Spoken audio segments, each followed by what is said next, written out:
আসসালামু আলাইকুম everyone. So আমি আজকে এসে বলছি আমার সরি কি বলছি আজকে হলো আমার নেপালের ডে 2। সো আজকে আমার প্ল্যান হচ্ছে কাঠমান্ডু থানা থেকে পোখারাতে ভ্রমণ। কোনো প্ল্যান নেই। সো এখন আমি আপনাদের সবাইকে এন্ট্রেন্স দিচ্ছি। And then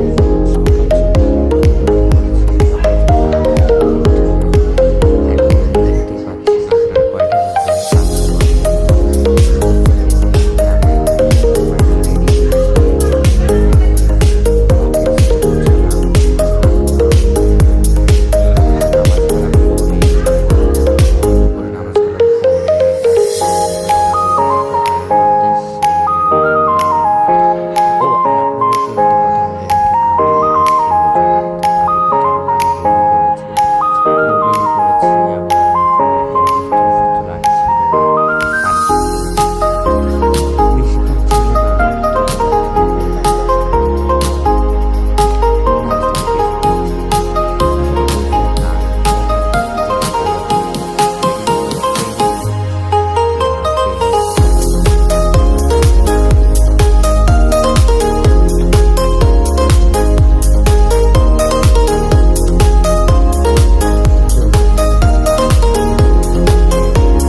আমি এই সময় বলছিলাম আল্লাহ কি বড় বড় পাহাড় বাবা।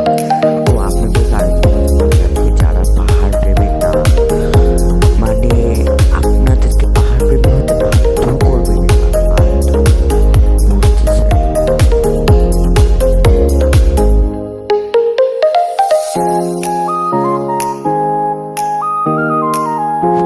ও আমি এখানে আরেকটি জিনিস আমি খেয়াল করেছিলাম বা লক্ষ্য করেছিলাম, এখানে মানে তারা খুবই পরিষ্কার পরিচ্ছন্ন। তারা কিন্তু অর্থনৈতিক দিক থেকে বাংলাদেশের তুলনায় পিছিয়ে থাকে কি হবে আচরণের কারণে তাদের দেশে অনেক পর্যটক যায়, তাদের পরিষ্কার পরিচ্ছন্নতার জন্য তাদের দেশে অনেক পর্যটক যায়, তাই তাদের অর্থনৈতিক দিক থেকে বহির্ভূত হচ্ছে, যা আমাদের খুবই বেশি প্রয়োজন জেনে রাখা। আমি এখানে বিভিন্ন কাজ চলতে দেখছিলাম, নেপাল আস্তে আস্তে আরো উন্নত হচ্ছে।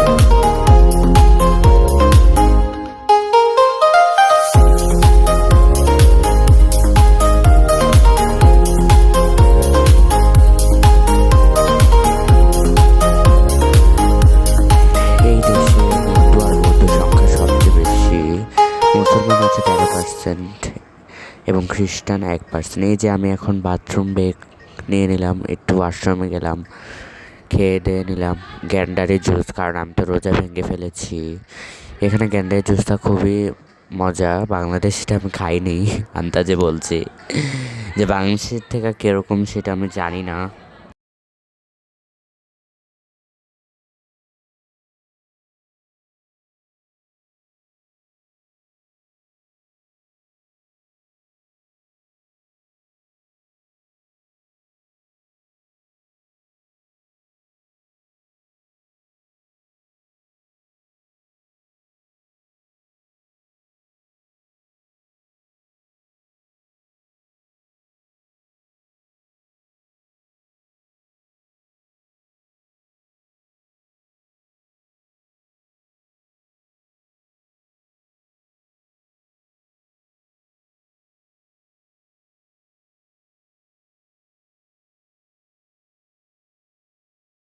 আমরা একটি রেস্টুরেন্টের মধ্যে নেমেছিলাম, যেটির নাম স্ক্রিনে আছে, আমি উচ্চারণ করতে গেলে আমার দাঁত ভেঙে যাবে।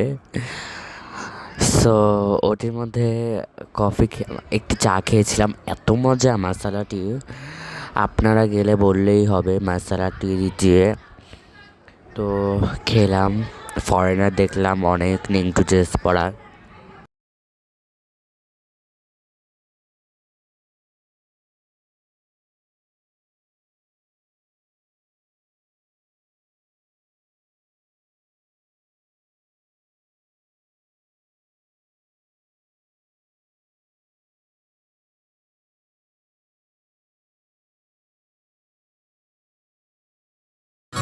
এখানে মানে কি বলবো, এত আরামের রাস্তা যে আমি ঘুমাচ্ছন্ন হয়ে যাচ্ছিলাম। এবং আশেপাশে মানে সব পাহাড়ের দৃশ্য, অপরূপ দৃশ্য, মাশাআল্লাহ, আলহামদুলিল্লাহ, আল্লাহর কি অপরূপ সৃষ্টি।